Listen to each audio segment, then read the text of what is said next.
I don't. So we'll be looking at how to lead with impact. Now, the theme of today's meeting is how to lead with impact. Now, watch this. We are not learning how to lead. How to lead is a different conversation, but we are talking about how to lead with impact because it's possible for people not to lead with impact. It's very possible. So it's not just leading. There's so many people, different people. Some people, they don't even know that they are a leader. Leadership is all about influence.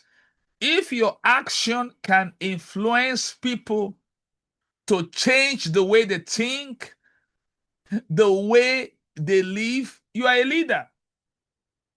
A leader can be a mother, a leader can be a teacher, a leader can be a nurse, a leader can be, you can, leadership is influence. Leadership is influence. And every one of us right here and people that will be watching this video recording, you are a leader. And like we said, leadership starts with you. The greatest place, the greatest test of leadership is personal leadership. If you can lead yourself effectively, you can lead others effectively. So leading yourself first is where leadership starts. But today we'll be looking at how to lead with impact. So today I'll be doing a lot of engaging. This is not going to be a lecture. It's going to be a lot of, and I'll be engaging us so much, and it will be highly interactive. I want to promise you, it's going to be a highly interactive session. So we'll be looking at how to lead with impact, because impact is measured by what continues because you are there. So let's say Miss Katrina, currently she is in the HR position in Southfield, Michigan. And your impact can only be measured is what continues when you left the organization, not when you are in the organization. Because true leadership is what happened in your absence as a result of your presence. Can you all hear that? True leadership is what happened in your absence as a result of your presence. So leadership is not really what happened when you are there. So impact is not measured by your presence. Impact is measured by your departure. That's when somebody dies, people cry. They talk about it, especially when somebody has lived a life of impact. But it's common, when somebody has lived a life of impact, and when the person dies, people cry. Nelson Mandela said, when you are born, you cry, other people smile. He said, when you die, make sure you smile while other people are crying. There was this man that was highly promising when he was coming up. Highly promising.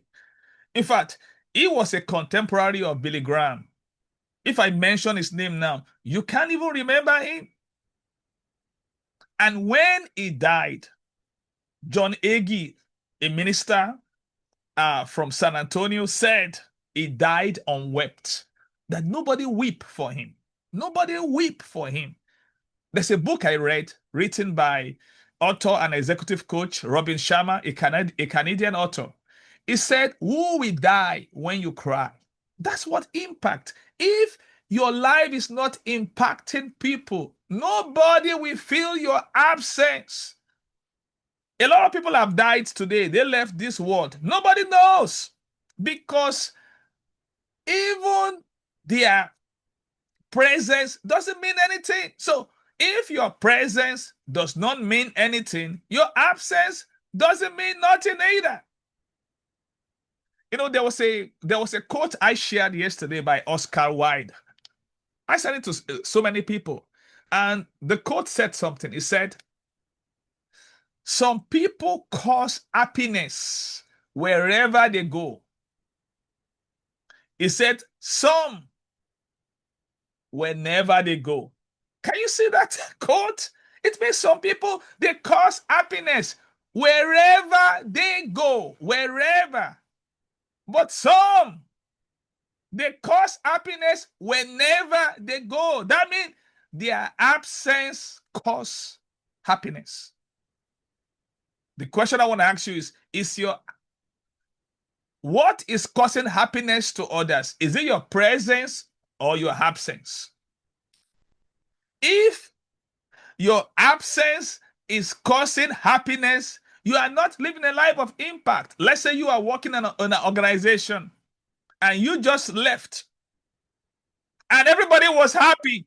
That means you are not living a life of impact.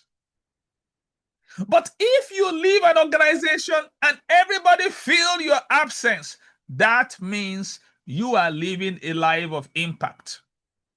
Now, I want to share a quick story with you. There was a man called Bob. This is a true story. So Bob want to work in aviation where they repair planes. He want to work in the factory. So, but Bob did not really know how it works.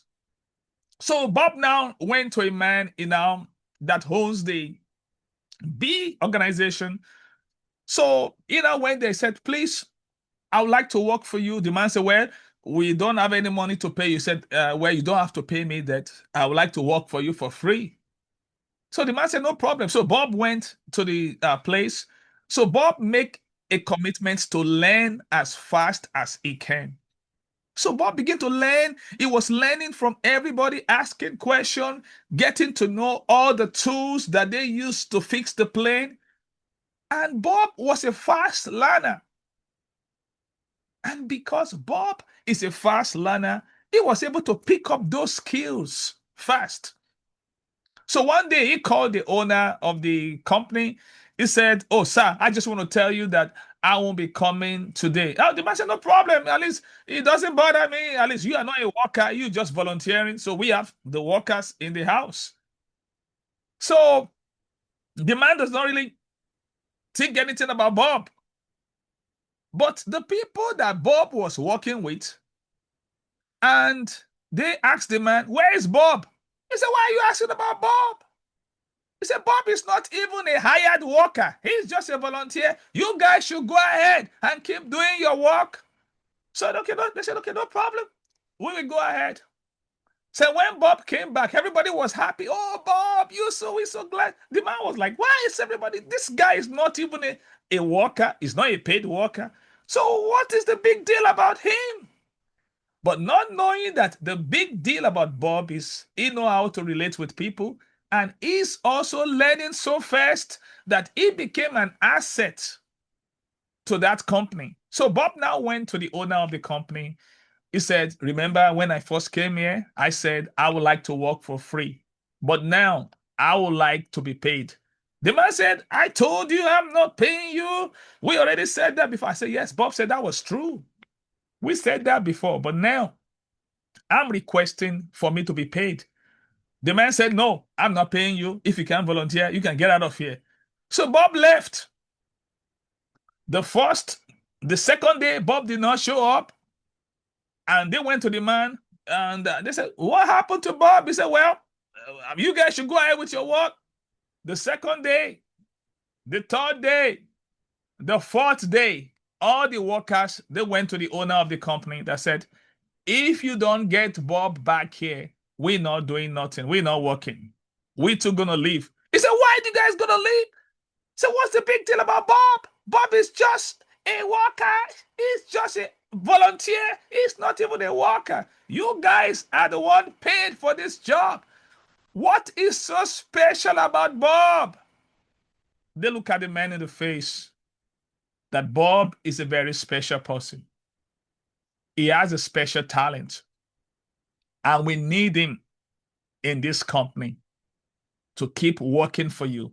Oh, the man was pushed to the wall because these are his best workers, and they were about to leave him because of Bob. So the man humbled himself. He called Bob in and he said, Bob, I want to first of all apologize to you. Now let's talk about your payment. And Bob was able to negotiate a great deal, and he became the top employee of that same company. Now, why did I share this story with you? Bob came in as a volunteer, but he chose to lead with impact. So impact has nothing to do with position. It's very important. I want to get this out because we talk about how to lead with impact. Impact has nothing to do with position. It has everything to do with disposition, your mindset. Someone said, what differentiates the best from the rest is mindset. So that's why I want to take you on this journey now. And I'll be giving you the acronym on how to lead with impact to make it easy for you to grasp. Listen, I'm going to put the cookie in the lower shelf so that everybody can have some. First of all, I share this with the heart. I want you to know this. Your title doesn't make you a leader. Your title doesn't make you a leader. Your impact does. This is a very powerful tool. Your title doesn't make you a leader. Your impact does. This is a mistake that a lot of people have done. They thought that, oh, because you have a title. Listen, your title doesn't make you a leader. Your impact does. This is why there are so many leaders that they thought that, oh, because they have the title, they even put the title, they put it at the back of their name, they sign it at the back of them. So your title doesn't make you a leader. Your impact does. That is an $100 billion statement. Now, why did I say that? Now, let me share a true story with you. One day, a prime minister was coming, a prime minister of a country in Caribbean. So he was traveling from America, and he was traveling from another country. But the way Bahamas is, before you get to Bahamas, you have to, most of the time, you have to come through Miami, Florida. So when the men get to Miami, Florida, and there was a great man. That man, if I mention his name now, everybody knows him all around the world. Is widely known all around the world. So this man was just sitting down. This man, that was before he bought his personal jet. He has a private jet. So that man was sitting down at the lobby. He was just resting. It was about to go back to Bahamas. So the country is Bahamas. I know many of you will have known the name of the man I'm about to say now.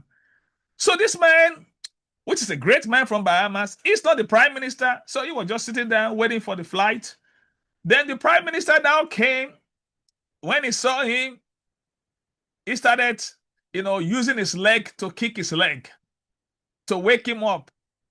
And when this man wake up, the prime minister now look at him. He now asked him a question. He said, who is the prime minister of Bahamas? And this great man looked at him. He said, oh, sir, you are the prime minister? He said, no, I'm not. The prime minister says, I'm not convinced.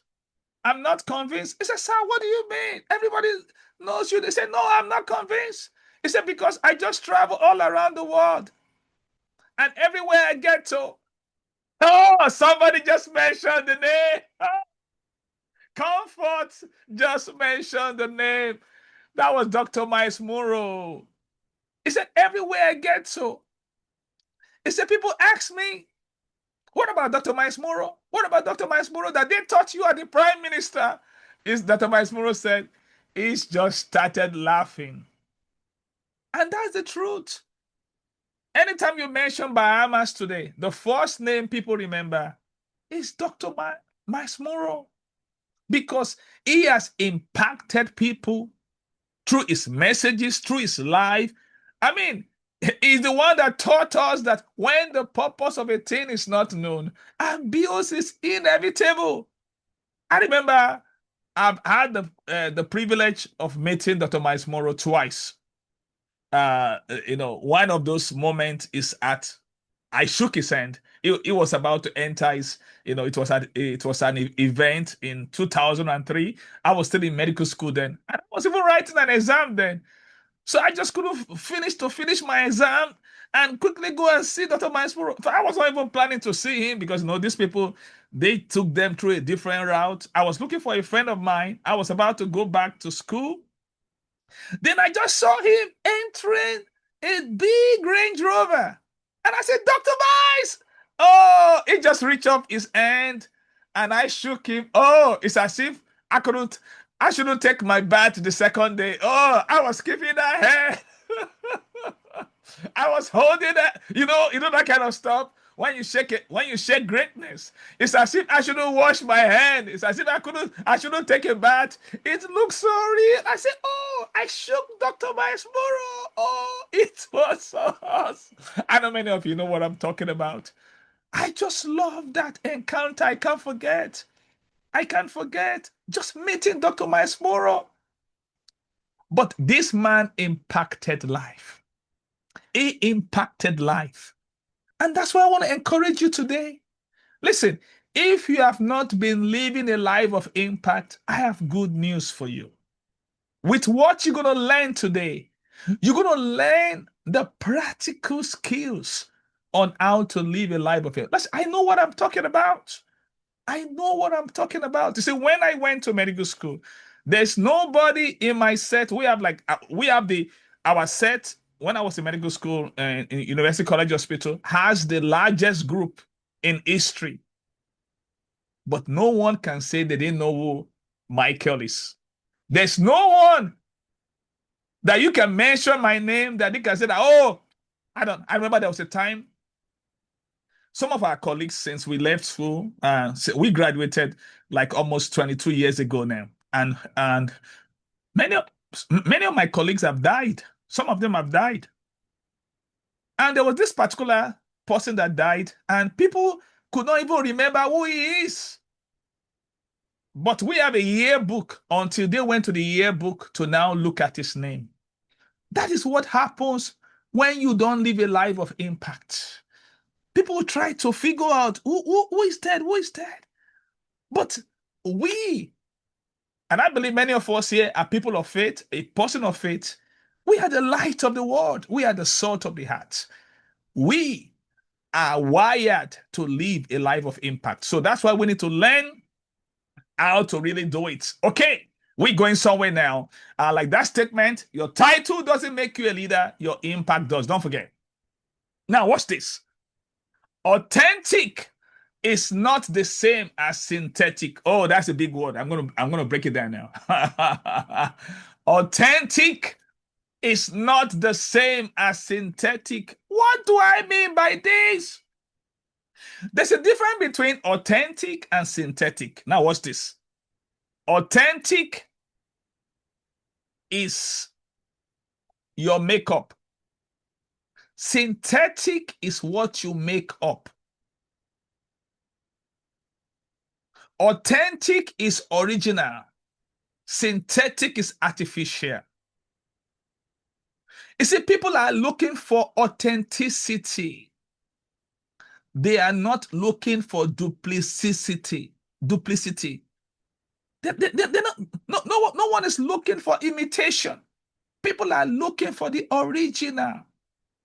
And I want you to realize that inside your makeup is the gene of impact. Every one of us have impact inside of us. Just like Dr. John Maxwell wrote the book, Developing the Leader Within You. We all have the seed of impact.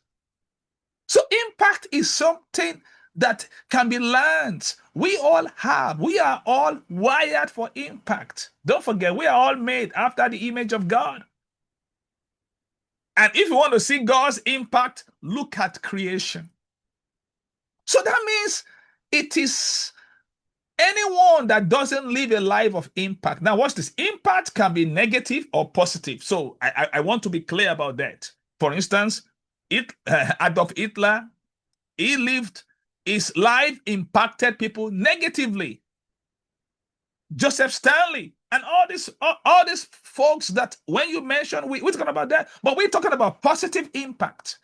Positive impact. That's what we're emphasizing. So it's all about knowing that you have that. So you don't have to make up what is in your makeup. All you need to do is to wake up to your makeup, and that's what we'll be sharing today. Now, look at what Jackie Robinson said. Jackie Robinson was the man that broke the color barrier. He was the first African American, a person of color to play in a major league. He played in a major baseball league. And look at what he said. He said, "A life is not important except in the impact it has on other lives." Remember the story of Bob that I shared with you. What made Bob important was his impact on other lives. Bob learned relationship skill. He also learned technical skill. And that's why every one of us, we need to learn people's skill. People's skill is the greatest skill there is. Relationship. Learning relationship is the greatest of all skills. Now, look at something I just learned today. One great man, this man is 94 years now. I just learned this from Dr. John Maswell. I listen to four great communicators every day: Dr. John Maswell, Les Brown, Jim Rohn, and Steve Harvey. At least every day, Monday to Saturday, I listen to them every day. And look at what I got from Dr. John Maswell today. Uh, um, he said he learned this from Harvey Mackay. Harvey Mackay is a great American businessman. He said, Harvey Mackay said something. He said, "People who live long life," this is what Harvey Mackay said, "people who live long life do so because of the deep, sincere friendships that they have outside of their family." Can you see that? He said, people who live long life, they do so because of the deep, sincere friendship that they have outside of their family. That means outside of their family members, they have deep friendship. That's one of the key to longevity. Deep friendship, deep relationship skills. So that's why people skills are very essential. I remember the book How to Win Friends and Influence People by Dale Carnegie is one of the best book I've ever read on people skills. And also How to Be a People Person by Dr. John Maswell. Then also How to Win with People by Dr. John Maswell. We all need to learn. These are relationship skills. So Bob has that skills.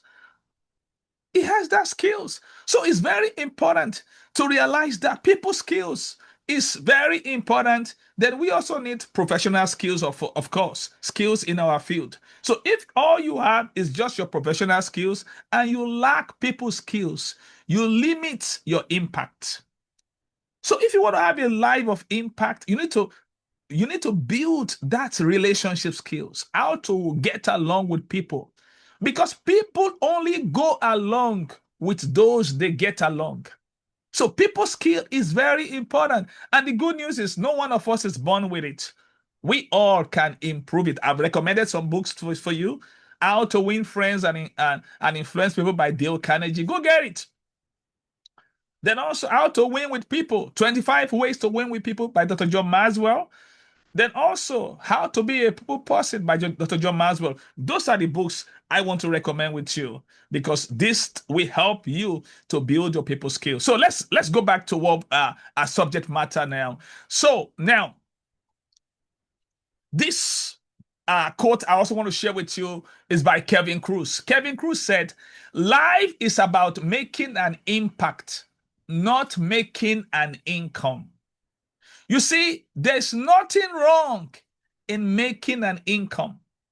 But if all you do in life is making an income, your outcome will not be impact.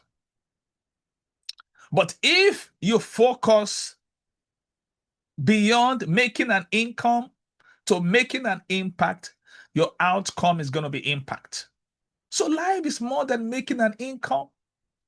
Someone encourage you any day you go to you show up in your job, in your place. Always be intentional. Ask yourself when you wake up, whose life do I want to impact today? Impact is intentional. Impact is not automatic. People that make impact, they are intentional about it. They are proactive. It is something that you plan ahead. There's one American great millionaire, Andrew Carnegie. They found he wrote, when he died, they found that he wrote a note that he want to use the first half of his life to make money and the second life to give it away. I mean, he wrote that note. So people that make impact, see, people just thought that, oh, no, it's not accidental. Impact is not accidental, it's intentional. So I want to know that it's something you plan for. It's something that you must have a mindset. Impact begins from the mind. You have to prepare for it. And that's why it doesn't happen by accident. It is intentional. Don't forget that. Don't forget that. This is very important. And these are the basics that I want us to get about it. Now, okay, let's go ahead now because I got a lot of things for you. Now, don't forget, leadership is not measured by your position. Leadership is not measured by your position, but by the impact you left behind. But by the impact you left behind. You see, because anyone can manage tasks, anyone can supervise people, but exceptional leaders create impact that transforms individuals, organizations, communities, and generations. So the question every leader should ask is not how many people report to me, but rather whose life is better because I led well. And that's very important. So you see, I don't care how many people report to you. You might have 1,000 people reporting to you. But the question is, how many lives are being made better because of you? That's what impact is all about. For instance, a millionaire is not someone that just have $1 million. A millionaire is someone that is worth 1 million lives. That means someone that have touched 1 million lives. Talking about Thomas Edison, the man that invented the electric bulb. Now, watch this. He might not even be the richest man in the world, but his impact is phenomenal. Today, when you put the light bulb on, that was his invention. So impact goes beyond income. Impact goes beyond position. Now, I want us to play a game now, and those of us that are here live. So we're going to play what I call the leadership game now. I'm about to show you some people now. So the first set of people that I'm going to be showing you, I'll put it up now. I'll put it up for 1 minute. I want you to take time to see if you can identify any of these people. This game I want to play with you is called the leadership game. And it's a very practical game. And I would like some people to unmute, because this is not a lecture, it's more than a lecture. So, okay, this is the first list. Those are the names. We have 7 names on the screen. I want you to pay attention to these names and see if you can recognize these people with these names. And then I will need a volunteer and to unmute and to tell me what does these people have in common.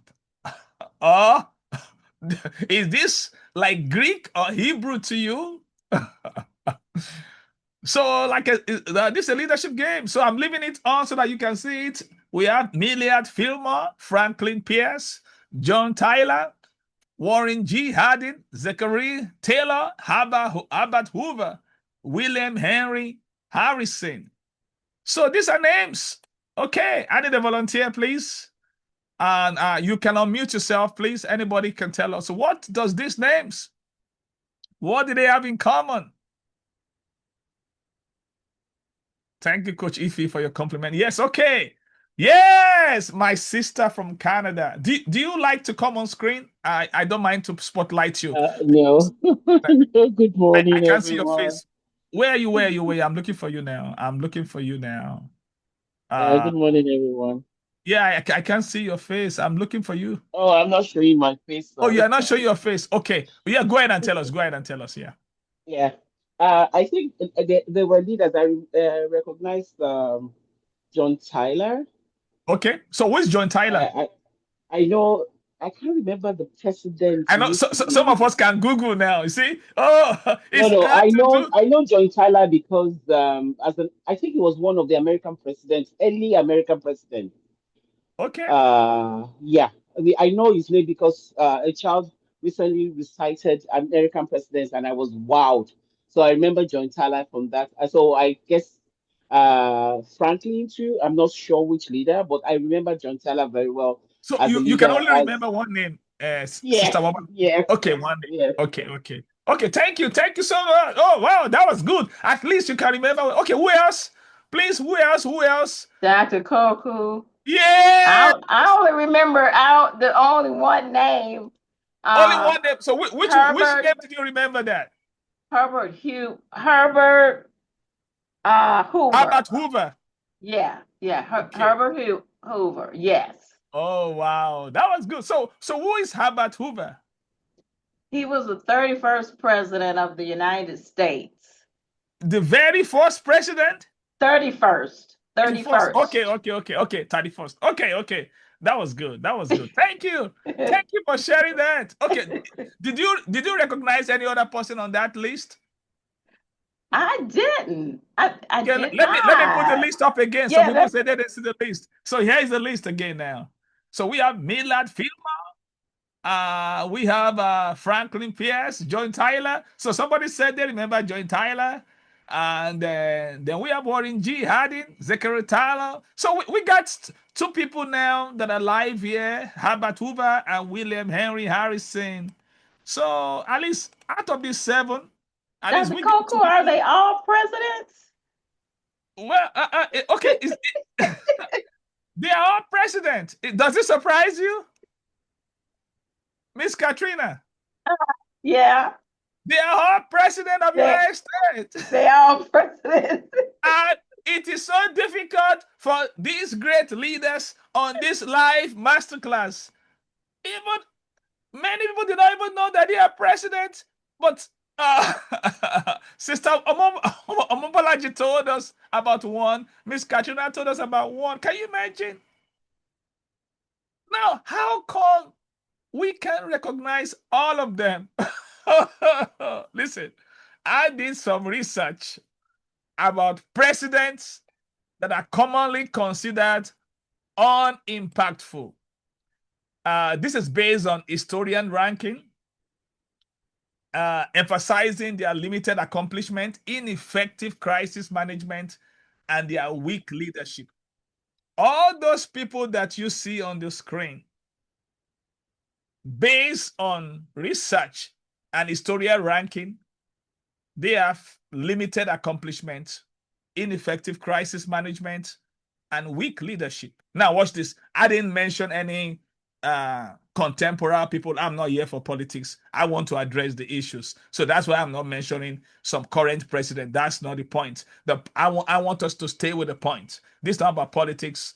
This is all about leadership. Many times people mix leadership with politics. They are not the same. Yeah. And that's why politicians need to learn leadership. Now, the thing I want to get to everybody is this. All the people that you see right there, they are all presidents. Now, let me show you the second list. Are you ready for this? Okay. So that's the first list. Okay, how about this? How about this? Oh, easy to All know. presidents. Easy to Okay, know. okay, okay. All Now, I want to presidents. put it in the chat. Count how many of them you can recognize. Put the I number can in the remember chat. George We have Washington, One, we Abraham have two, up Lincoln. here four, 8 people: George five, six, Washington, Abraham Lincoln, Franklin Roosevelt, John F. Kennedy, Theodore Roosevelt, Thomas Jefferson, James Madison, Harris Truman. So we have 8. So I want to sit your number in the chat. Yeah, each person just you don't have to put the name. Just put okay. Coach Ify all the way. Barrister Coach Ify said 7. Oh, you recognize 7. Comfort said 3 people. Wow. Then Sister Mobalaji said all U.S. president, but how many? How many? I want the numbers that. Okay, she said 8. I remember all 8. I remember. Then Sister Evelyn said 6. Then Miss Katrina said 8. Wow. Now the question, please. Now, how come that? What is the difference? I need a volunteer, please. What is the difference between the first list and the second list? Please, I need a volunteer. What's the difference between the first list and the second list? Can somebody help me? Miss Katrina? They What made an between the impact. first list and the They second list? made an impact. They made That's an why. impact. Yes. Now watch this. Their difference is not in their position because they all have the same position. They are all POTUS. You guys know what POTUS means? POTUS is an acronym. POTUX. POTUS. POTUS is an acronym for President of the United States. They are all POTUS. But watch this. All POTUS are not created equal. Some POTUS, they test impact positive. Some POTUS, they test impact negative. Now watch this. I want to share something very. This is not a theory. I hate lecture. When you fail to make an impact, watch this. Failure to make a positive impact is a negative impact. When you fail to make a positive impact by design, you are choosing to make a negative impact by default. That's a quotable quote. Anytime you fail to make a positive impact by design, you are choosing to make a negative impact by default. All these people that we mentioned that didn't make an impact, your refusal to make impact is already an impact. Now let me explain what I mean. Now, consider where you are right now, your current position that God has given to you. If you fail to make an impact, you can make a difference with that position. You can. If you make a commitment where you are, you think about it every day you wake up. How can I make a difference today? It is said about Benjamin Franklin.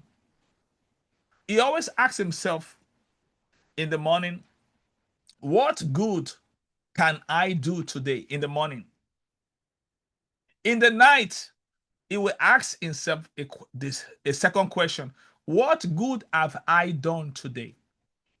That is how to live a life of impact. You have to be intentional. Failure to make an impact by design is a choice to make a negative impact by default. And that is why a lot of people are making negative impact. Now, what's this? Position doesn't make people. People make position. Position doesn't make people. People make position. It's not about making noise. There's so many people in position. I live in the United States for the past 18 years. So they make so much noise. No impact. In fact, negative impact. Why? Because they are depriving other people from getting into that position. Your position is given to you to make it. So don't forget. So before I share with you how to lead with an impact, you see what I did? I gave you practical situation. Now let's go to the main course of the meal now. If you have any question, I'll be glad to take. I'll be doing the Q&A. So there's going to be a Q&A session. Listen, I'm about to give you the 6 pillars of impact. How many of you are ready for this? How many of you want to see the 6 pillars of impact? I'm about to give it to you. Listen, this will be the first. This will be the first time I'll be teaching this. I've never taught this anywhere before. I just created this content, and I'm going to turn this thing into a book. It's going to be one of the books because people need to really understand this. People need to really to get this because impact is a possibility when it becomes your priority. Impact, a life leading with impact is a possibility when it becomes your priority. But if it's not your priority, it cannot become a possibility. So the question is leading with an impact your priority? How do you know something is of a priority to you? A priority is something that will cost you something. When something becomes your priority, it is no longer an option. And that's why if you want to lead with impact, you have to learn how to lead yourself first. If you cannot lead yourself effectively, you cannot live a life of impact because you can't give out of empty. You can only give out of plenty. No one can give out of empty. We can only give out of plenty. So now let me take you through this impact framework, the acronym I've created to let you. So let's look at the 6 pillars. Come on. How many of you are ready for this? Okay. So here comes the 6 pillars for impact, and the acronym is impact. The acronym is impact. Yeah. I want to make it so easy for you. We are putting the cookie at the lower shelf so that everybody can have some. So these are the first alphabet is I. We are spelling impact. Inspire a compelling vision. Oh, that's where it begins. Impact begins with inspiring a compelling vision. The second alphabet is M. Model the behavior you expect. Model the behavior you expect. The next alphabet is P. Prioritize people. You have to make people your priority. Then the next alphabet is A. Add value every day. Not only on Sunday, every day. Add value every day. Then the next alphabet is C. Communicate with clarity. Communicate with clarity. And the last one is transform lives through service. Transforms life through service. No, so I want to ask the live audience question. So out of this, which one resonates most with you? I want to write it. Which one resonates most with you? Out of this, which one resonates most with you? Is it the I or the M or the P? I want to gauge your reaction. Okay, someone said P. Okay, someone said P. Someone said P. Prioritize people. Jesus Tofumi said P. Yes, somebody said A. My very good friend, Sister Kemi, she said A. Add value every day. Oh, Coach Ify said I. Coach Ify said I. Inspire a compelling vision. And Grace, the bride of one, she said M. Oh, she mentioned M. Model the behavior that you expect. Oh, that's awesome. Then Comfort. Oh, this Comfort, she's one of the brilliant people I've ever met. Comfort said T. Transform lives through service. Oh, that's awesome. Miss Katrina also said T. Transforms life through service. Oh, wow. Now, I wanted to answer the question. So tell us, why did, okay, Coach Omobolaji Adeniran said T too. Now, I want to answer the second question. Why did you choose what you choose? Why? Why did you choose that alphabet? Tell us why. Tell us why. Now you've told us which one resonates with you the most. Tell us why. Now all of it are important. We have to do all of it. Because you if you do only I, there's no impact. It has to be the six pillars. But tell us why. Yeah, I'm just curious. Tell us why. Tell us why. Why is the one that you have chosen? I want to put in the chat. Tell us why is that? Why does that stood out to you the most? Why did you choose it? So those of you that choose A, tell us why. If you choose T, tell us why. If you choose M, tell us why. Yes, put your why. Put your why. I want to know your why, not just your what. So let's see your why. Come on, let's keep it coming. Yes, let's keep it coming now. Come on, let's see your why. Let's see your why. We've seen the what. Let's see the why. Let's keep it rolling. Yeah, put your why in the chat. Why did that stood out to you? Let's know why. Okay, Coach, if you said when you inspire a compelling vision, you encourage others to come alongside to make an impact. That is all bueno. That's beautiful, Coach. If you thank you for sharing. And Miss Katrina said, transforming life is contagious and has more impact. That is great, Miss Katrina. Thank you for sharing that. Then Jesus Tofomi said, because I've not been with my friends lately. I've been so buried in activities. I put my relationship last. This is God telling me I have to do. That was good, just for me. Thank you for being honest. Then Coach Omabala just said, I believe in impacting and transforming lives. It gives me purpose, like seeing a child through school and becoming reformed. Oh, you are so phenomenal. No wonder you are a great event planner. You are so phenomenal. Wow. Then Comfort was able to put everything in picture, impact, inspire a compelling vision and all that.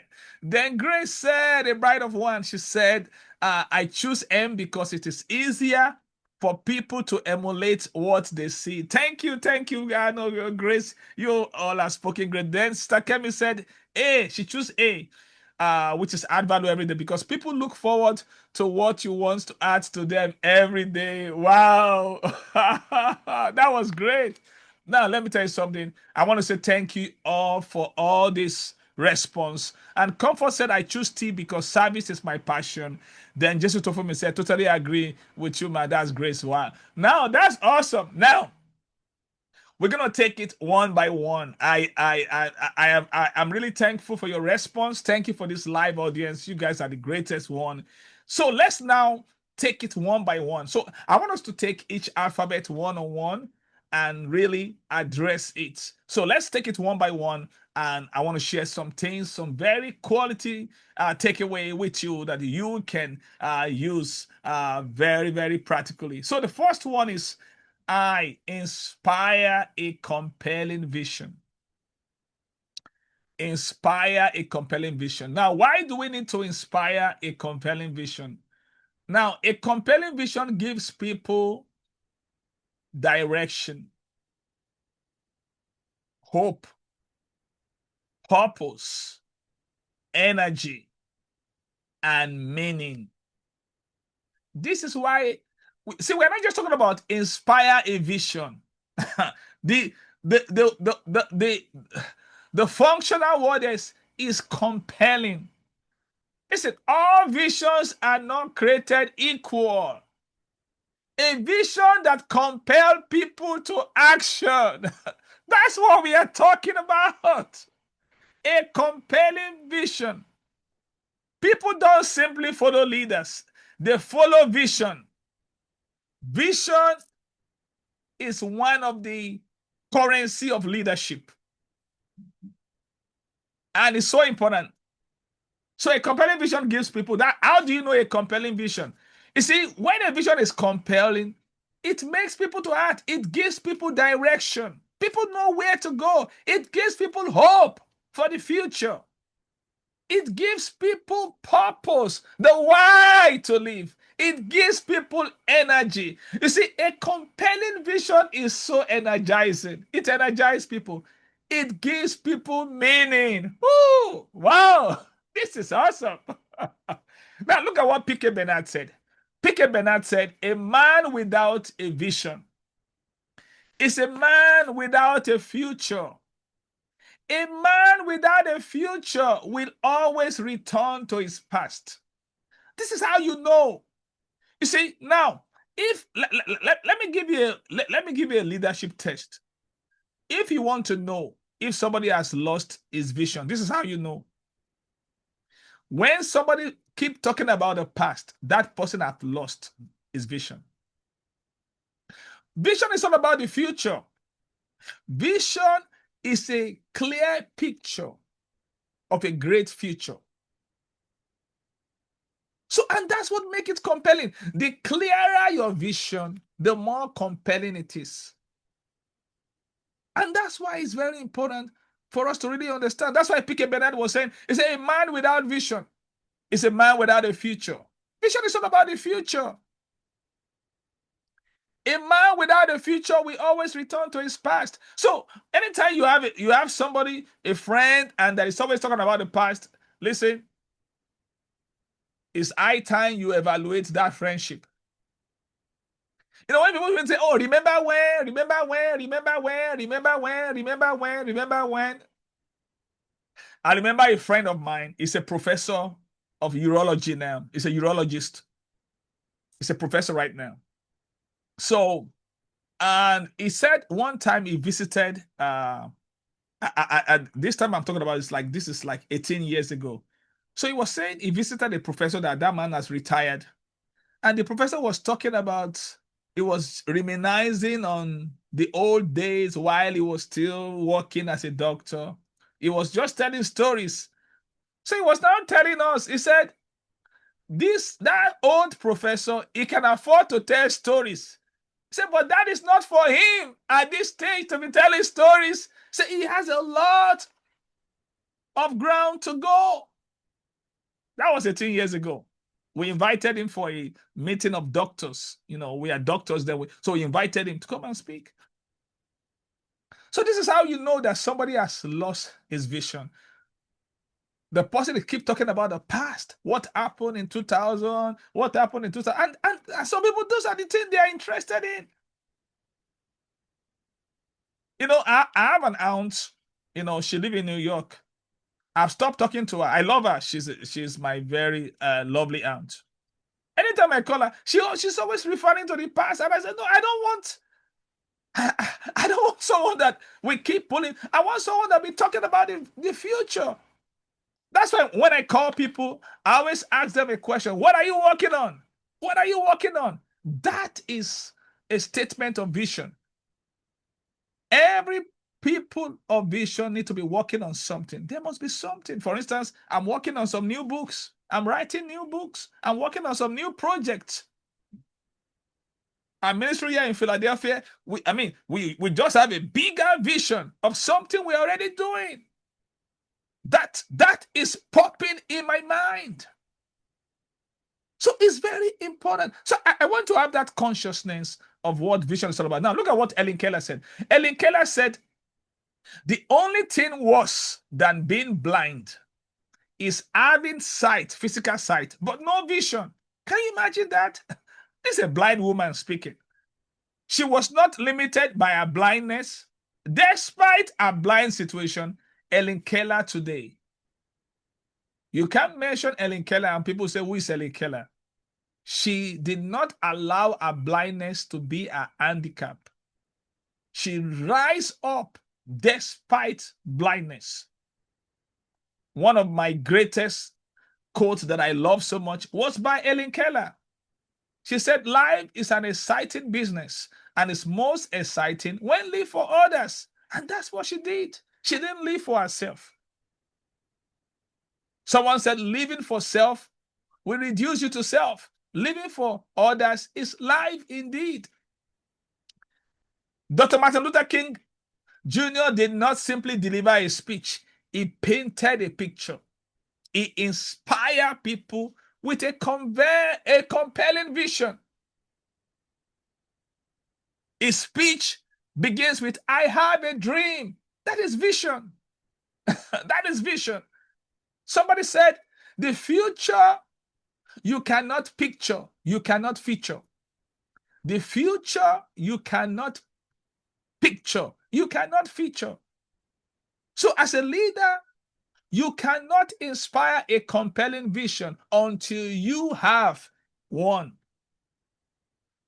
It is having a compelling vision that make you to inspire a compelling vision. So everything begins with vision. Now, let me give you this thing I called vitamin C of leadership. I learned this long ago.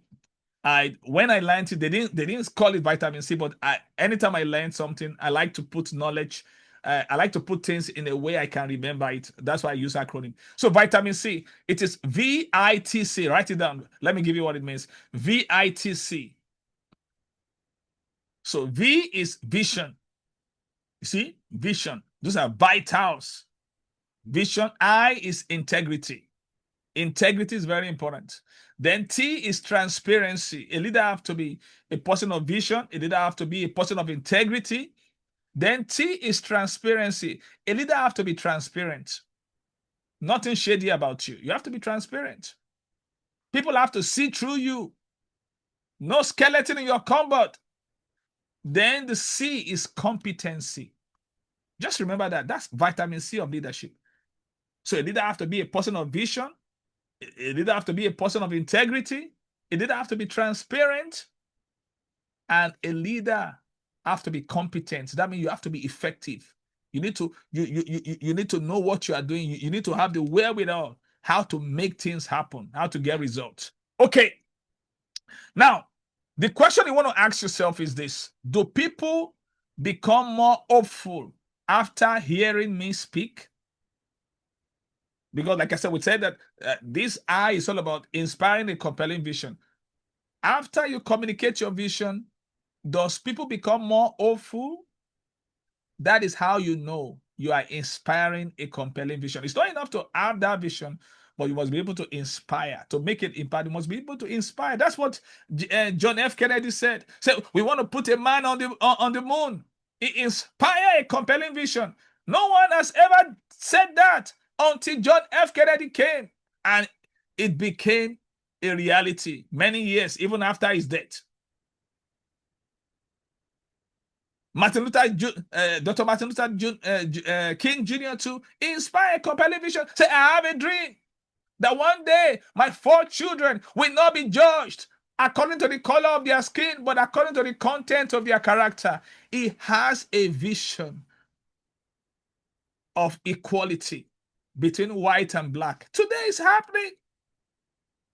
Today is happening. Many things people take for granted then, but he has that compelling vision. And he was able to inspire that. And that's where impact starts from. So it's not enough to have a vision, but you must be able to inspire a compelling vision. For you to inspire a compelling vision, that vision has to be clear and communicable. Your vision has to be clear and communicable. We're still going to get to communicate. So let's go to the second alphabet now.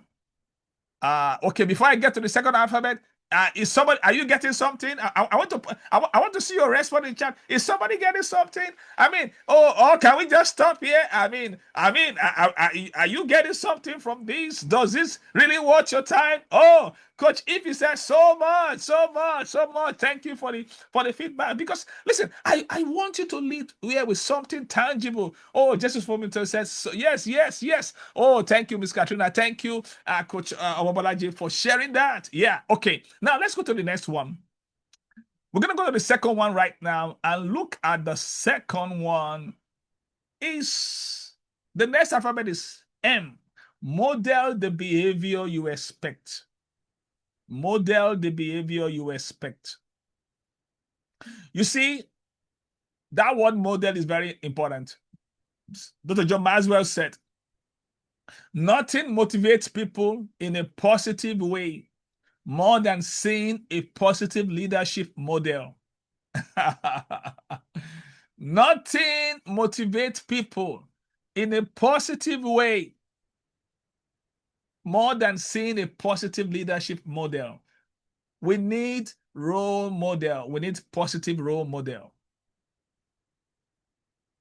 People may hear your words, but they imitate your example. Leadership is caught before it is taught. Don't forget, leadership is caught before it is taught. The fastest way to lose credibility is asking others to do what you refuse to do yourself. Great leaders demonstrate what I call idea. That's my acronym. idea, IDEA. Is humility, demonstrate humility, integrity, discipline, excellence, and accountability. So they model all this. You see, humility is not thinking of yourself less, but it is thinking less of yourself. That is the definition of humility. Did you hear what I just said? Humility is not thinking of yourself less. You know, thinking of yourself less is stupidity. That's the humility. Humility is thinking less of yourself so that you can think more of others. So let's say if you think of yourself most of the time, 90%, you are not humble. But when you think more of others, a lot of people, all they think about is themselves. Me, myself, and I, the unholy trinity. Me, myself, and I, the unholy trinity. Humility is see, when you are humble, humility doesn't mean that you are thinking less of yourself. No, that is not humility. But thinking of yourself less. There's a difference between thinking of yourself less and thinking less of yourself. God did not want us to thinking less of ourselves, but He wants us to think of ourselves less so that we can think of others more. That's why proud people, they don't care. They think of themselves more. They think of others less. They don't care how their action impact people. Yeah, unholy trinity. Just to for me, you got it. Okay, now watch this. I want to share this thing with you. Talking about modeling. This is very, very important because the world needs real role models. Now, let me share a true story with you. One time, President George Washington, during the during the Revolutionary War, so he went to a particular place to look at some army. He now saw a colonel. He was yelling on the soldiers that are under him. He was giving them command on how to fix something. But guess what? The colonel did not even go and join them. And those people were struggling to carry the stuff, to do it the way the colonel wants, instead of the colonel to go and join them. He was just yelling at them, giving them command. Oh, you guys are not doing right. You're supposed to do it this way. And the colonel did not even know. So he didn't know George Washington. So George Washington just came. And he now saw the colonel. So he now told the colonel, he said, why don't you go and assist them? Do you know what the colonel told President George Washington? He said, don't you know that I'm the colonel? And how am I supposed to go and assist them? Do you know what George Washington did? He climbed down from his horse and he went to those people. He was able to assist them. And they were able to do the thing right, the right way. And he now told the people, he said, next time you need help, you can call the commander-in-chief, General George Washington, and I'll be glad to come and help you. The colonel said, oh. He found himself in trouble that, wow, he never expect George Washington to do that. Now, do you know there's a long difference between a general and a colonel? But that is what true leadership is. And no wonder you see how they were able to impact. He was able to impact lives. In fact, there's a movie about him now, about the young George Washington, that people are watching currently in the theater. He humbled himself. This is a true story. In fact, this story I'm sharing with you, I read it in one of the book I'm reading, Five Levels of Leadership. It's right here. He was able to humble himself. And that's why great leaders need to demonstrate. I call it H idea. Don't forget. Humility, I, integrity, D, discipline, E, excellence, and A, accountability. Okay, now let's move to the next one now. The next one is P, prioritize people. Prioritize people. This is very, very important because we have to let people know that people before profit. Prioritize people. A lot of people, they don't prioritize people. Maya Angelou, the great poet, American poet, she said, people will forget what you said. People will forget what you did, but people will never forget how you make them feel. You see, when we prioritize people, there's a way we treat them. That's why great leaders invest in people. How? How does great leaders invest in people? They invest in people by listening. They are CLO. Great leaders are CLO. They are Chief Listening Officer. They invest in people by listening. Then they invest in people by encouraging them. They are CEO. They are Chief Encouragement Officer. Great leaders invest in people by training. For instance, what I'm doing now is training. I'm teaching, I'm also training. I love training. I can train in my sleep. They are chief training officer. Great leaders invest in people by mentoring. They are chief mentoring officers, TMOs. And the last one, they invest in people by coaching. You see, all these things are not the same. You see, when you talk about listening, it's a very powerful thing to understand. See, now, listening is not all about being silent. Listening is all about being present. See, I want to tell you something. The fact that somebody is silent does not mean that the person is listening to you. Most of the time, people are waiting for you to finish talking so that they can talk. So listening is not about being silent. Don't mistake silence for listening. Listening is all about being present. It's not about being silent. It's very important. And that's why when you talk about listening, there are three kinds of listening.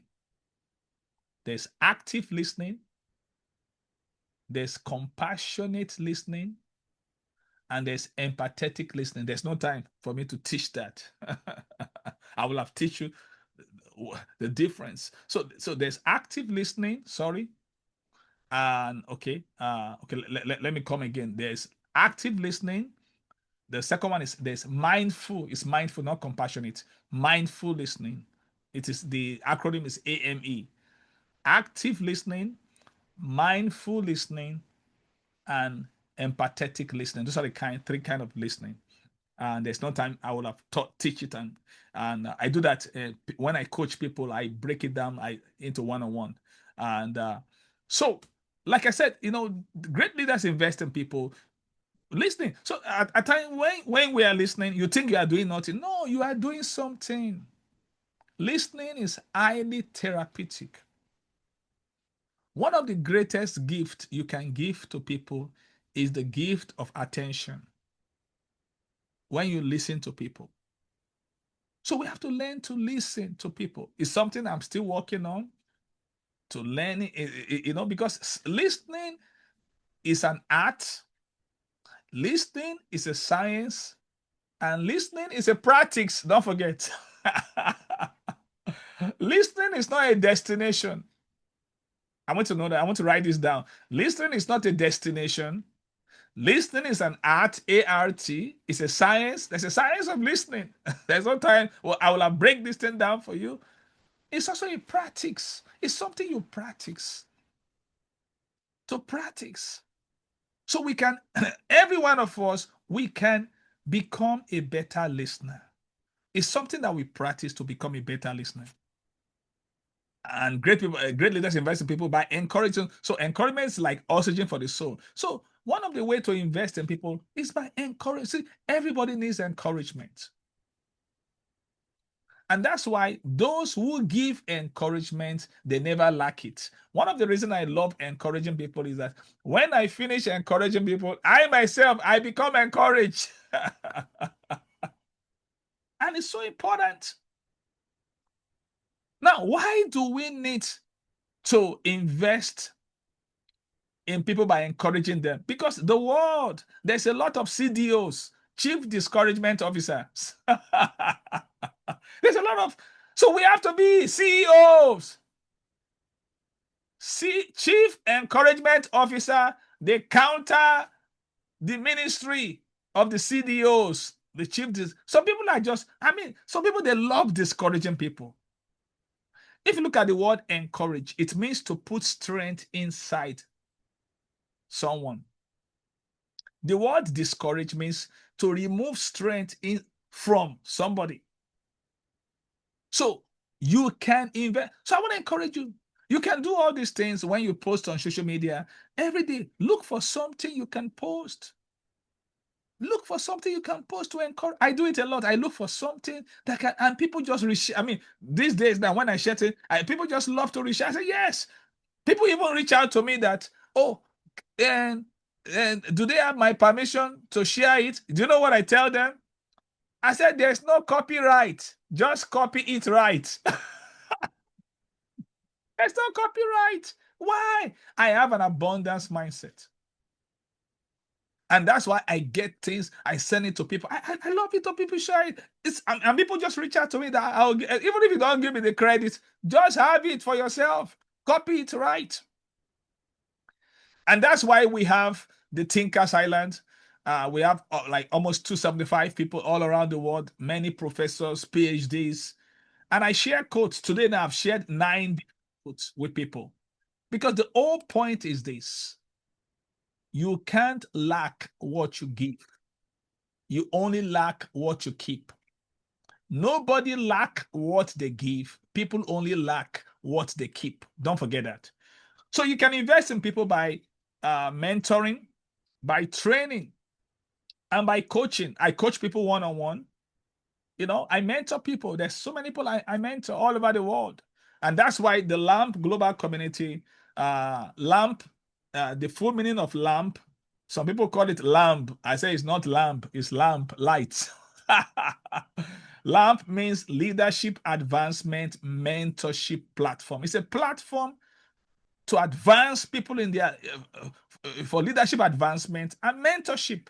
So I'm committed. In fact, I wrote a book on mentorship. If you can get this on Amazon, it's called the Mentorship Advantage. In fact, the acronym of that book is mentorship. Nobody have written such book like that. On mentorship, the Mentorship Advantage. I wrote a book. The acronym is mentorship. The acronym is mentorship. Okay, let's go to the next one now. Oh, wow, wow, wow, wow. I believe so many of you are getting so much value. Yeah, I see. Oh, no. I see a lot of response. Jessica for me was just churning those things up and comfort. Yeah, that's great. Yeah, that's great. Yeah, you can make it your own. You can, listen, just tell people, just use it as if it is yours. They will look at you that, oh, you are such a wise person. Yes, because he that walk with the wise shall be wise. Whatever you see here, make it your own. It's all yours. I made it for you. It's all yours. Either you are here live or you are here. Listen to the recording. Now, let's go to the next one now. The next alphabet is A. I know somebody said our own favorite one is A. I didn't know who said that. Your own favorite one is A. So A means add value. I think that was Sister Kemi. Add value every day. Add value every day. Now look at what Dr. John Maxwell said. He said the bottom line in leadership isn't how far we advance ourselves, but how far we advance others. Oh, this is so important. You see, when all you focus is yourself, you can't go far.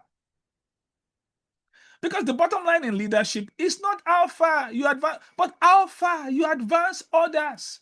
And how can you advance others? By adding value every day. Every day that ends with a day. Monday, Tuesday, Wednesday, Thursday, Friday, Saturday, even on Sunday. Listen, I add value every day. I add value every day. If you know me very well, I mean, I know many of you hear from me every day. I add value every day. Everything I'm sharing with you is something I do. I'm not faking it. It's my lifestyle. Impact is not what you teach, it's how you live. Impact is if impact is what you teach, that's not an impact. That's an impression. Impact is not what you teach, it's how you live. So add value. So how do we add value? So you can add value by sharing knowledge. Yeah, knowledge that people can readily apply. So what I'm doing is by sharing knowledge. Yes, I share knowledge every day. You can add value by solving problems. Yes, one of the way to add value to people is when you help them to solve their problems. This week, one of the person very close to me, she reached. I said, "Can I have a Zoom call with you and all that?" I said, I make time with her and for the Zoom call. And after the Zoom call, guess what? She sent some money to me. I said, "Oh," I'm like, I wasn't expecting money. I just want to help her. So one of the ways to add value to people by solving problems. Then you can also add value by recognizing contributions. By recognizing, how do you do that? You see, a lot of people share something on the on social media. There's nobody that like it. So what I do is I like to go to people's social media and say, "Oh, keep up the good work. Keep up the good." You can ask Dr. Lisa. I've done that several times. Dr. Lisa, because she shares a lot. She's the chief empowering officer of the Dream Woman Network. So when I see that she shares something, I will just go, "Highly recommended. Keep up the good work. Keep up the good work." So one of the way to add value is recognize people's contribution. You see somebody that is, go and like it. Don't just like it. Put a comment. Keep up the good work. It doesn't cost more to add value. It costs less, but it's worth more. Don't just click like. Just put a word that will encourage the person. If a good friend of mine, Dr. Kenisha Williams, they just give her an award. And I just went there and I share from my heart. Oh, she was so encouraged by what I shared. And that's how. Recognize people's contributions. Recognize people's contribution. That's one of the ways to add value. Another way to add value is encourage growth. Encouraging people's growth. And that's why I do masterclass like this. Free, people can come. I like to encourage people to grow. I like to encourage. So one of the way to add value is encouraging people. For instance, we're about to have the Made for More now. You can share the link with somebody to register. We have a lot of people now. They are now become the LAM Global Community Ambassadors. They're helping us to share, to promote the intent. That's it. So anytime you promote the conferences that we do, by sharing it, you are encouraging growth. That's one way to add value. Yes, I'm saying one way to add value. So another way to add value is by opening opportunities. See, you are either closing opportunities for someone or opening opportunities. For instance, you see a masterclass like this, send the link to somebody. That is opening opportunities. The person will say, thank you so much. Oh, I really had a great time. Oh, if not for you, I wouldn't have been there. For instance, I was talking to one person I just met, Blessing, she's here. She's the real estate duchess.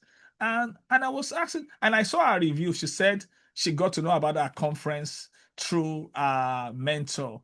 And when she was telling me, I said, "Oh, that was awesome. Now just look at that. That mentor added value to her by opening opportunities." Do you get me? So there's some people that they will never know what is happening until somebody tell them. So don't forget, impact accumulates daily.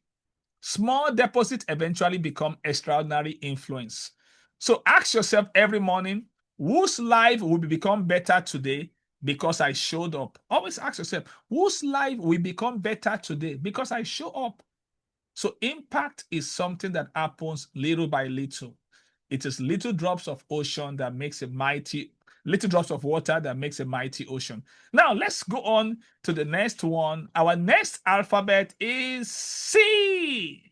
We are getting close. I see people dropping great comments, add value. I mean, just kind of like, just following on. That's great, and just chatting and giving substance to all that we are sharing. Now let's move to the next one. The next one is C. Communicate with clarity. You see, I just finished doing a communication training. I had season 1, 2, 3, 4. I still have it. It's on demand. Anybody that, if you want to improve your communication, you can reach out to me. Is you can how you can get the training is though is not free. It's for a fee, but you're gonna learn. I did all of those things are recorded. So season 1 to 4. I mean, it was 6 months, 5 weeks per season. It was awesome. It was also from January to June. We had a great ride. So, and some people right here, they were part of it. They were part of the seasons. Now, Jim Rohn said something. He said, if you just communicate, you can get by. And that's what many people do every day. They just communicate because that's what people do. Say, but if you communicate skillfully, oh, I love that. You can work miracles. You see, and that is the thing.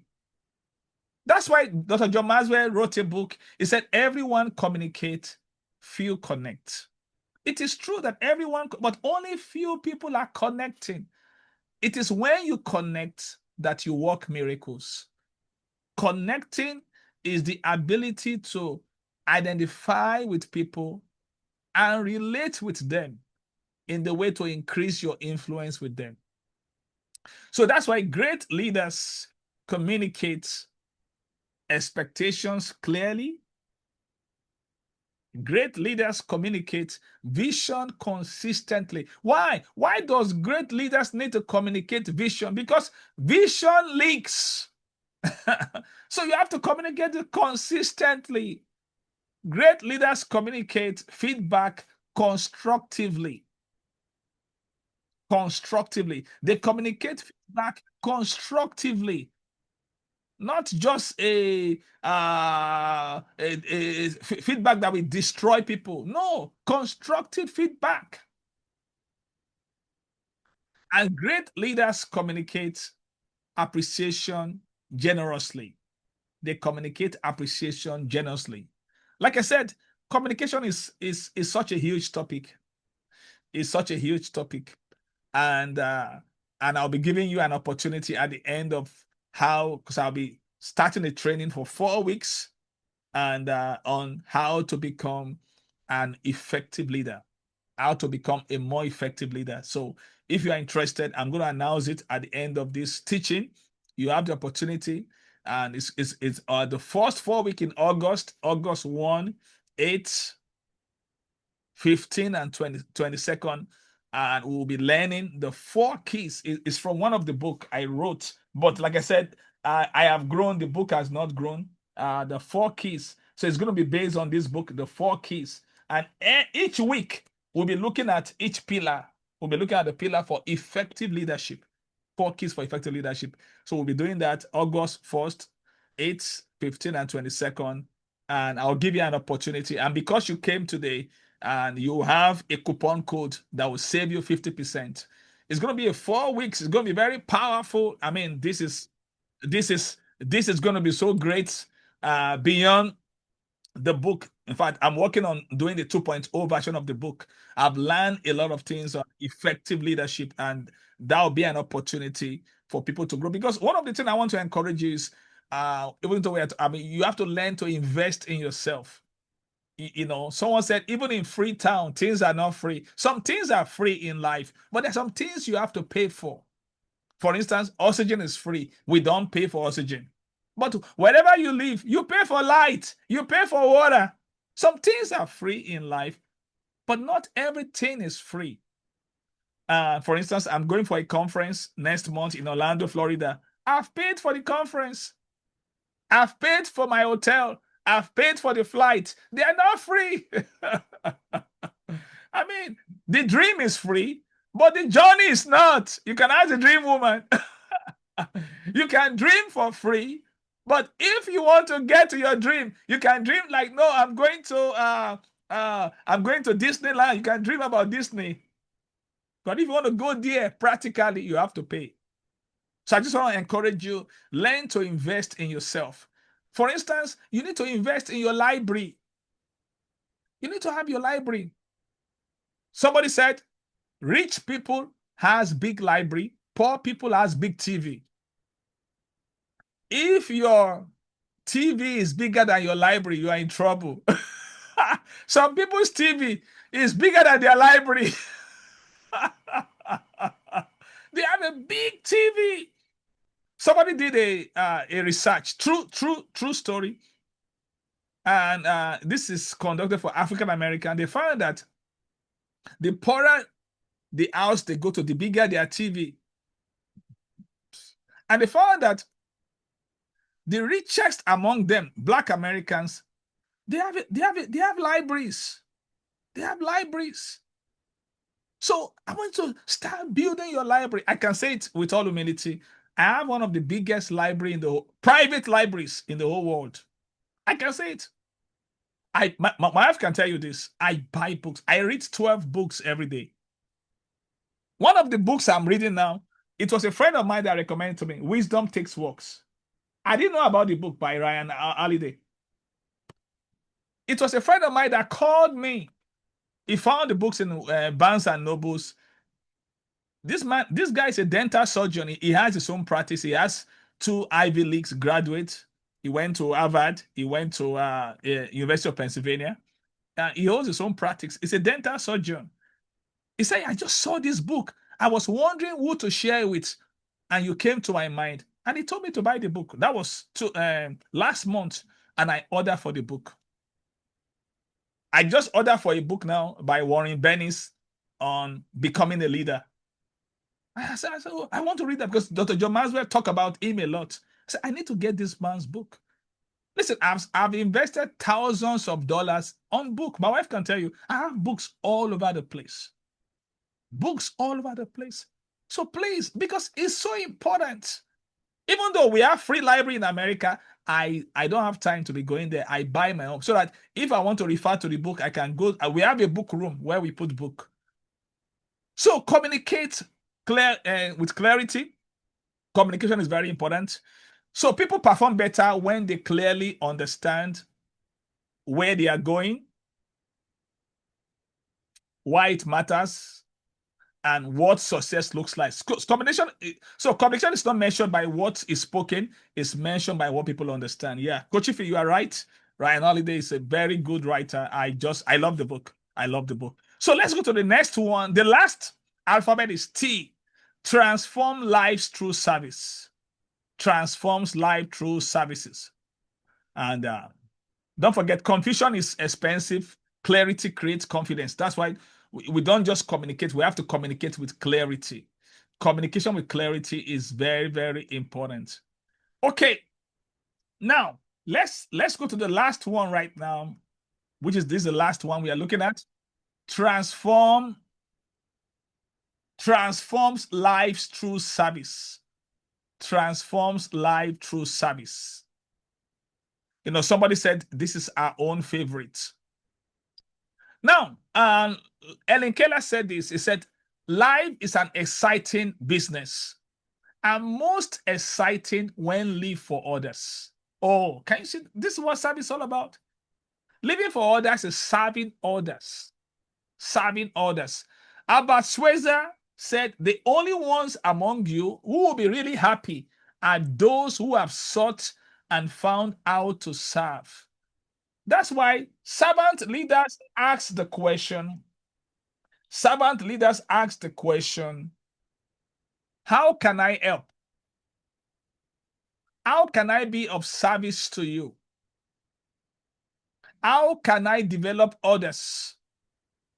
How can I create opportunities? And how can I serve?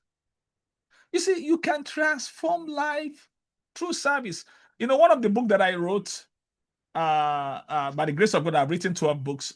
This book is called The Area Code. You can get all my books on Amazon. The Area Code, that's what the book is called, The Area Code. Now, the Area Code is an acronym. It's on servant leadership. I said, unveiling the essence of servant leadership. You see, this book is so powerful. And how did I came about this? I learned this area code 20 years ago when I was working as an house officer. An house officer then, like, it's an intern. That's when I learned about the area code. I didn't know about it before. So it was not somebody that told me. I learned it by true divine inspiration. So as a medical doctor, when you finish, they want you to do a 1 year compulsory, like, internship, housemanship program. That's when you'll be able to practicalize everything you have learned in the medical school. So I rotated through 4 units. My first unit was OBGYN and OBGYN, and that they call O&G. Then my second unit that I rotated through was pediatrics. Then the third one, I went through surgery. And the last unit was medicine, internal medicine. So something happened. By the time that was my last unit, of course, so I've been exposed to all the rotations. So when I got there, I found that I was in the renal unit in terms of the kidney. And most of the times when you get to a unit, there's always somebody that is appointed as the senior house officer, and it's based on who got to that unit first. That because they were there before you. That's what makes them senior house officer. So that's all about that's not about impact. This is all about position. And these people, they were not serving, they were not doing anything, and because they will use the influence of their position. Now watch this, to assign patients to themselves that doesn't need any extra effort. Patient that they are already good to go home. They are just waiting to be discharged, so that they won't do anything. See, we are talking about how to lead with how to lead with impact, and we are talking about transform life through service. They were not transforming any lives. They were taking the cold cases, the cases that were really tough. They leave that one. That's not what a leader does. A leader handle the hard task. That's what Jethro told Moses. He said, take the hard task to yourself, and the other little task, delegate it. A leader doesn't delegate hard stuff. That's how you know a leader. So I said, they are just positional. So I was inspired by God. That's when God gave me the revelation of this book, that I should go for the most critically ill patient in the world. And that's what I did. In fact, the first time I came, there was this patient that was brought. This man is a Catholic priest. Everybody knows him in that community because he used to be the Catholic priest for that community. So they know him. So he had a kidney challenge. So they did a renal transplant for him in Pakistan. So, but at that time, when somebody has that renal transplant and the person is sick, so if they didn't manage him very well, the body can reject that stuff. That can be a big problem. So he came in, it was very unconscious. This is a VIP that the kind of people that were coming to check this man, it's and they can't put him in a private ward he has to be in an open place just to make sure that they keep an eye on him. And guess what? I took up that man. That man put me on my feet. That man alone is a real work. All the people that are calling themselves senior house officers, they run away. I took up, and they gave I there's another critically ill VIP. Both of them are VIP. I took both of them and I was managing them. I was so committed. And this man, he has a lot of medication. I have to fill it up and not fill it up. So what I'm saying is, so the area code means accept responsibility, exercise authority. So what it means is accept responsibility to serve, to do what other people are not ready to do. This is how to transform life through service. Always accept responsibility to do what others are not willing to do. When you do that, that is AR. The EA, area. The EA is exercise authority. You will end up exercising authority as a leader. But many leaders today, they love the authority aspect. They want to exercise authority, but they don't want to accept it. It doesn't work that way. And God told me then, said, this area code works everywhere. And that was when I began to apply it. This is this is January 2006, 20 years ago. And I began to apply this principle. Even before I just wrote the book 2 years ago. And everywhere I've been, I have applied that principle. Anywhere I go, any organization I found myself, I go for the hard stuff. What people are not ready to do, I always end up in the leadership. Not looking for the leadership, but because your gift, a man's gift, make a room for him. So this is how to transform lives through service. Leadership is all about service. Dr. John Maxwell said, the heart of leadership is service. In fact, in this book, I share an acronym about service. You can go and get the book. There's no time to teach from this. Maybe I'll be able to teach it. Okay. Let me give it to you. Let me give it to you. You guys, do you want to get the service acronym? Would you like to get the service acronym? Okay, Yes, please. Okay, let me give it to you. This is the service acronym. Yes, This is please. how you know a servant leader. X, a servant leader. So I'm giving you the acronym for service. X, solving problems for others. Solving problems for others. Leadership is about identifying and addressing the needs of those we serve. By solving problems, we create a supportive environment where others can thrive. So that's X, solving problems for others. Then the next one is E, empathizing with others. Empathizing with others.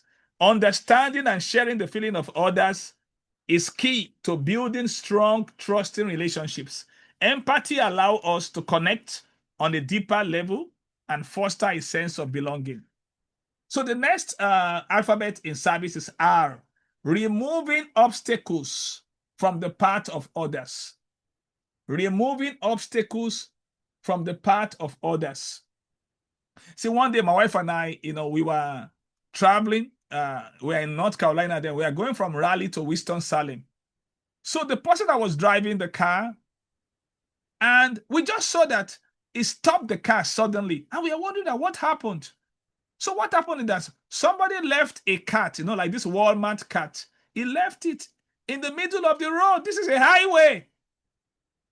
So this person will have avoided it and go. But he stopped the car